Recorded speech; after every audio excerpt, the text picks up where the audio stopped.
Oh man, I got mud on my shoes.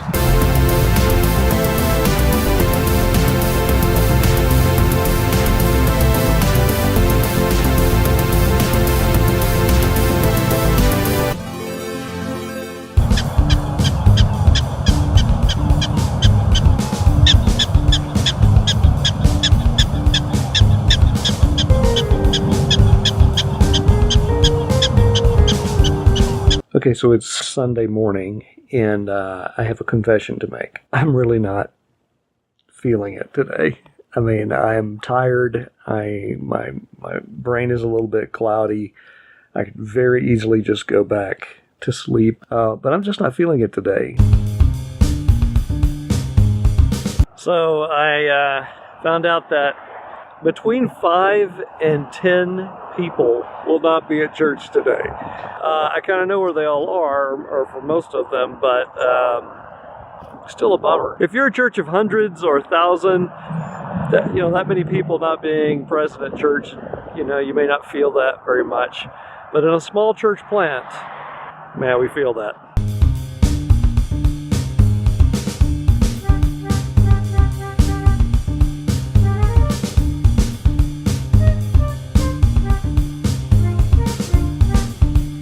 So here's what I usually do when I'm in that mindset. Let me read something. Maybe today is the day that you will be telling stories about years from now. That day that you fought through the pain and the roadblocks, owned up to your mistakes, put your hope and destiny in God's hands, and everything began to change. I wrote that on a day that was, I think, a Monday, and it was one of those days I was like, man, I have absolutely nothing in me to do this today. But I was reminded of Psalms 118:24, this is the day the Lord has made. We will rejoice and be glad in it. It's an interesting passage to me because there's an acknowledgement that this is the day the Lord has made, and then an intentional decision, I will rejoice and be glad in it. I'm going to rejoice. I don't feel like rejoicing, but I'm going to rejoice.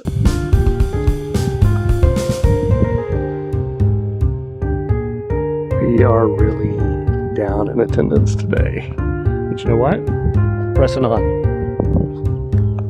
And yeah, so we had very few people there today at Compass Church, but I knew that was going to happen. How did you feel like it went?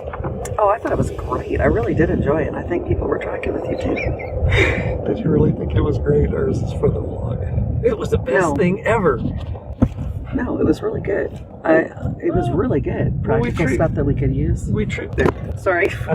We were missing a lot of people today. Yep. But I kind of knew where most of the people were, but still, it's always discouraging. Yes. But we made the best of it. I thought you did a really good job. Oh, thanks. All right. I really do.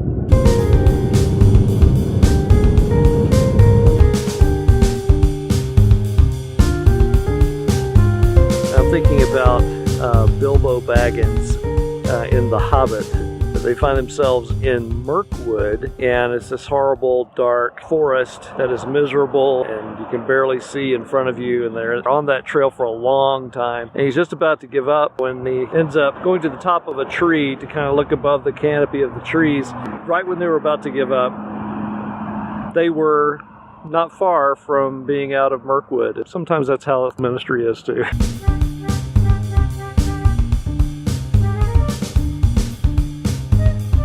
So next day, right? So everything is a little bit different.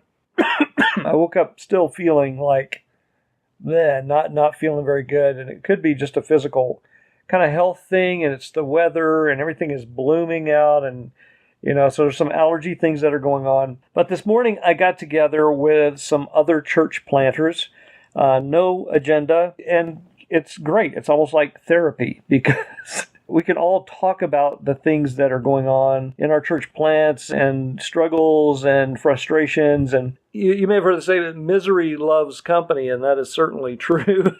But also the right company can be the cure for your misery.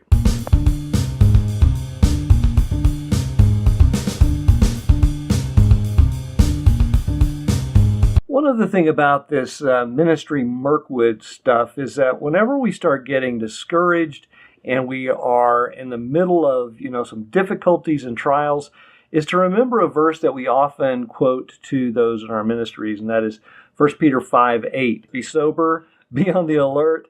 Your adversary, the devil, is prowling around like a roaring lion looking for anyone he can devour. Satan may not be the cause of the trials and tribulations and things that you're dealing with, but he will definitely use those things in your life, not just to tempt you, but actually to weaken you, so that when the temptation comes along, you will break easily and quickly. So we really need to know how to deal with that.